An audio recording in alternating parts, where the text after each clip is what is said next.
I was thinking about what we talked about the other day, about those amazing mountaintop moments in life. You know, I was thinking about the idea of a calling. We always talk about it like it's this great, heroic thing, like you're a superhero doing good for the world. Yeah, like a big shiny award you get for being a good person. Exactly. But I was reading something that said that's totally wrong. It said a true calling has nothing to do with personal holiness.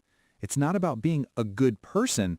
It's about being broken bread and poured out wine. Whoa, that's a pretty intense image. Broken bread and poured out wine. So, sacrifice? Yes, but in a very specific way. The writer used this example of grapes. You can't drink whole grapes, right? To make wine, they have to be crushed. He said we have to be crushed too if we're going to be useful to others. That makes a lot of sense. The valuable part is what comes after the crushing. So it's not about what we are, but what we become when we're, well, broken. Right. And here's the part that really got me. The writer said you can't choose the fingers that crush you.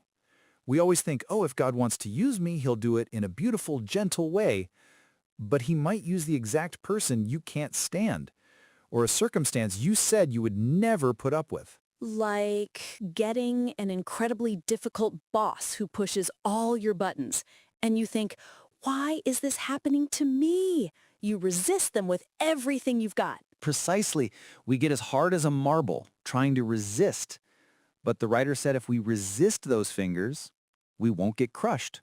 We won't become the wine. And if we're crushed before we're ready, the wine will be bitter. So the difficulty isn't a mistake. It's part of the process. God is using those specific people or situations to shape us, to make us useful to others.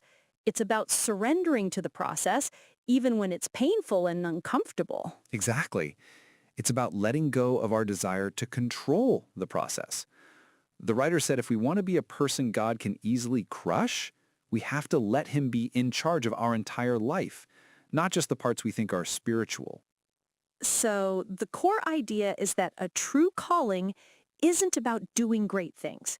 It's about becoming a useful vessel, and that often requires a difficult, painful process that we can't control or choose.